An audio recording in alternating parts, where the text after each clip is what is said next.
मेरे सभी भाइयों बहनों को नमस्कार। मेरे सभी देशवासियों को भी नमस्कार। बहुत दिन के बाद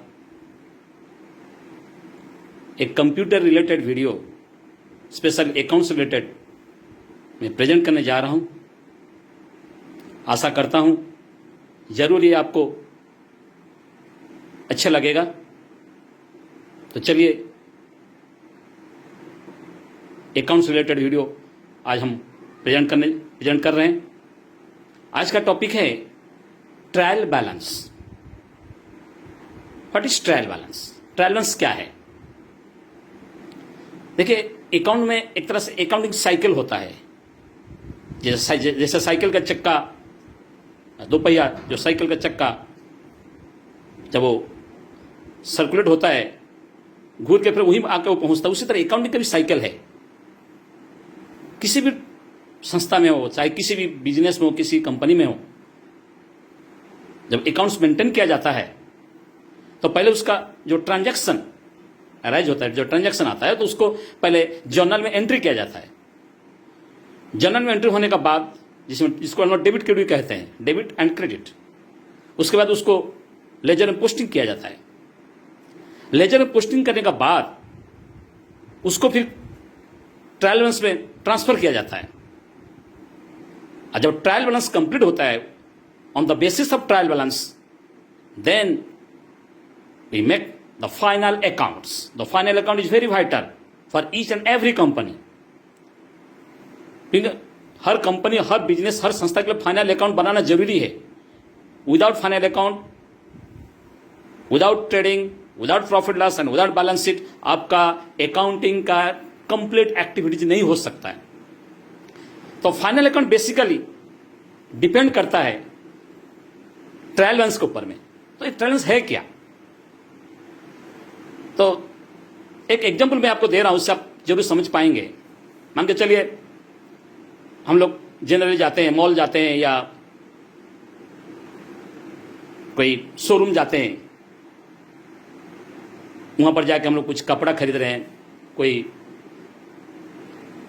ड्रेस खरीद रहे हैं। तो खरीदने से पहले हम देखते हैं कि ये जो ड्रेस मैंने इसको ले रहा हूं, ये मुझे मैचिंग होगा या नहीं होगा। तो हम लोग सेल्समैन को बोलते हैं ये मुझे मैचिंग होगा या नहीं होगा। तो सेल्समैन कहता है कि आप जाकर ट्रायल रूम में जाइए और वहां जाके आप उसको चेक करके देखिए फिटिंग हो रहा है या नहीं हो रहा। तो हम लोग ट्रायल रूम में जाते हैं, उन्हीं का शोरूम में ट्रायल रूम है, वहां उसको पहन के देखते हैं। अगर मैचिंग होता है तो फिर वो बात को हम लोग आगे बढ़ाते हैं। बिलिंग का प्रोसीजर के लिए पैसा का लेन देन होता है। बिल हम लोग को मिलता है, साथ में वो ड्रेस हमें मिलता है। तो इसी तरह से ट्रायल रूम, उसको हम ट्रायल करते हैं। तो उसी तरह से जब हम लोग जर्नल एंट्री बना रहे हैं, लेजर बना रहे हैं, लाखों का, करोड़ों का ट्रांजैक्शन का रिकॉर्ड हो रहा है, तो कहीं ना कहीं हमारा मन में क्वेश्चन, हम लोग का मन में क्वेश्चन आएगा कि ये जो अभी तक हम लोग जो एक्टिविटी किए हैं, ये ठीक से चल रहा है या नहीं चल रहा है। कहीं अरिथमेटिकल तो गलत नहीं हो रहा है, कहीं कोई मैथमेटिकल तो कहीं प्लस बनने से गलती तो नहीं हो रहा है। तो उसको जानकारी में लेने के लिए ट्रायल बैलेंस बनाया जाता है। तो इसको आप ऐसे भी कह सकते हैं, trial balance is a statement not an account. Statement account में डिफरेंस क्या है? देखिए, अकाउंट्स में कभी दो साइड है, आपका डेबिट है, क्रेडिट है। उसमें आप ट्रांजैक्शन का जो भी उसका आपका रिकॉर्ड होता है, उसमें प्लस माइनस होता है, उसमें नेट बैलेंस निकलता है। लेकिन ट्रायल बैलेंस के दो साइड है, डेबिट एंड क्रेडिट है, बट उसमें आप नेट बैलेंस निकाल नहीं सकते। ये एक स्टेटमेंट है, आपको जस्ट इंफॉर्मेशन देगा उस कंपनी का। एक्सपेंसेस, लॉसेस, एसेट्स एक साइड में रहेगा और दूसरा साइड में उसका इनकम और लायबिलिटी रहेगा। इसका एक just statement, just information. You can get only some information from the trial balance of that business. तो आप ये भी कह सकते हैं ट्रायल बैलेंस हम किस लिए प्रिपेयर करते हैं ना। ट्रायल बैलेंस प्रिपेयर करने का पहला एक जो उद्देश्य होता है, एरर को रेक्टिफाई करना। If there is any error in the accounting system, in the journal or ledger, we can get that error from the trial balance. तो हम ट्रायल बैलेंस का माध्यम से मालूम चल जाएगा कि कहीं आपका एरर तो नहीं है। अगर एरर है तो पहले वो एरर को करेक्शन करना पड़ेगा। एरर करेक्शन होने के बाद तभी आप जाके फाइनल अकाउंट बना सकते हैं, नहीं तो आप फाइनल अकाउंट नहीं बना सकते। फाइनल अकाउंट बनाएंगे तो वो भी गलती दिखाएगा। तो जनरली जो ट्रायल बैलेंस होता है, ऐसे कोई अकाउंट्स में ये हार्ड स्ट्रिक्ट रूल नहीं कि ट्रायल बैलेंस बनाना जरूरी है, लेकिन अकाउंटेंट का सहूलियत के लिए, उसको हेल्प मददगार के लिए ट्रायल बैलेंस बनाना चाहिए। अगर वो चार्टर्ड अकाउंटेंट है, अगर ज्यादा जबरदस्त बड़ा एक्सपीरियंस होल्डर है तो ऐसा कोई जरूरी नहीं है। लेकिन अगर जूनियर अकाउंटेंट है या इनएक्सपीरियंस अकाउंटेंट है तो ट्रायल बैलेंस उसका लिए जरूरी है, क्योंकि ट्रायल बैलेंस का माध्यम से वो फाइनल अकाउंट प्रिपेयर कर सकता है। तो चलिए कुछ ट्रायल बैलेंस का दूसरा और फीचर्स हम लोग देखते हैं। ट्रायल बैलेंस का जो फॉर्मेट है उसका इंग्लिश अल्फाबेटिक टी डिजाइन जो बोलते हैं, हर अकाउंट का टी फॉर्मेट है, उसका भी टी फॉर्मेट है। इसका left hand side known as debit side and right hand side known as credit side. Debit side में आपका वही आइटम जाएगा जैसे एक्सपेंसेस, जितना तरह का खर्चा, लॉसेस एंड एसेट्स, वो सब रिकॉर्ड होगा ट्रायल बैलेंस का डेबिट साइड में। उसी तरह से ट्रायल बैलेंस का क्रेडिट साइड में रिकॉर्ड होगा all the incomes, profit and assets. और ये जो आइटम का जो इंफॉर्मेशन, ये जो उसका नेट बैलेंस आएगा, आपको लेजर से आएगा। पहले आपको लेजर बनाना पड़ेगा। लेजर बनाने के बाद उसमें से आपको हर अकाउंट का जो नेट बैलेंस है उसको आपको कैरी फॉरवर्ड करना है ट्रायल बैलेंस में।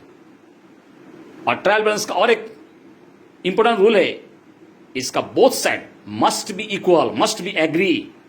अगर बोथ साइड इक्वल नहीं हो रहा, अगर एग्री नहीं हो रहा, तो आपको समझ लेना पड़ेगा कहीं ना कहीं ट्रायल बैलेंस में गलती है। आपको ट्रांसफर करने में कहीं चाहे डेबिट का आइटम क्रेडिट में लिखे या क्रेडिट का डेबिट में लिखे, या कहीं ना कहीं आपका लेजर में गलती भी हो सकता है। तो इस बात को हमें ध्यान रखना पड़ेगा।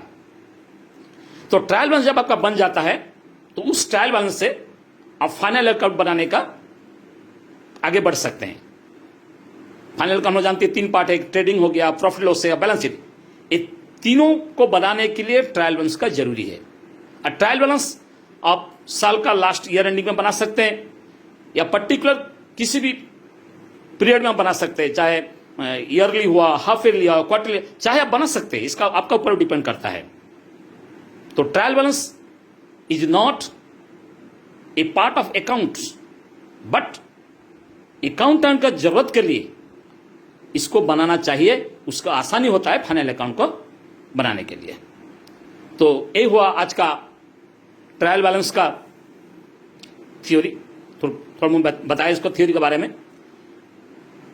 वीडियो एंड करने से पहले और एक छोटा सा गुजारिश है आप सभी के लिए। आप सभी को मालूम है कि हमारा देश भारत आज कोरोना वायरस से आतंकित है, लेकिन मैं आप सभी को रिक्वेस्ट कर रहा हूं, आपको आतंकित होना जरूरी नहीं है।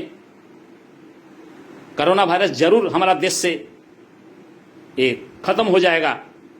इसका लिए आपको थोड़ा बहुत नहीं काम करना है, आपको घर में रहना है। माननीय प्रधानमंत्री मोदी जी ने जो रिक्वेस्ट किया था 21 डेज का लॉकडाउन पीरियड, वो सभी को, हम सभी भारतवासी को मानना है। अगर हम लोग मानेंगे, हमारा जीवन सुरक्षित रहेगा, हमारा फैमिली सुरक्षित रहेगा। अगर हमारा फैमिली सुरक्षित रहा, हमारा देश भी सुरक्षित रहेगा। तो इसीलिए मैं आप सभी को अनुरोध कर रहा हूं, आप घर में रहिए, परिवार का साथ समय दीजिए, अपना माता पिता, अपना सीनियर सिटीजन जो भी है, दादा दादी, उनका अच्छा व्यवहार करिए, उनको सपोर्ट करिए। उनको सपोर्ट करने से आपको जरूर दुआ भी मिलेगा और घर भी, परिवार भी शांति से रह पाएंगे। घर से बाहर मत निकलिए without any emergency. After 21 days आप जा सकते हैं। इसलिए मैं आप सभी को रिक्वेस्ट कर रहा हूं। और बीच बीच में आप अपना हाथ आप जरूर वॉश करते रहिए साबुन से। बेसिकली नॉर्मल साबुन जो होता है, लाइफ बॉय या इस तरह का साबुन से आप हैंड वॉश करते रहिए। हमको जरूर कोरोना को हराना है किसी भी हालत में। जो कोरोना वायरस चाइना से यहां पर आया हुआ है, उसे निपात करना है और दिखा देना है चाइना को, सारा दुनिया को, कि भारत भी किसी से कम नहीं है। इसीलिए मेरा आपसे रिक्वेस्ट है, आप हर राज्य का मुख्यमंत्री का बात को जरूर मानिए, वहाँ का एडमिनिस्ट्रेशन का बात को जरूर मानिए और मान के चलिए, नियम को मान के चलिए। धन्यवाद, थैंक यू, जय हिंद।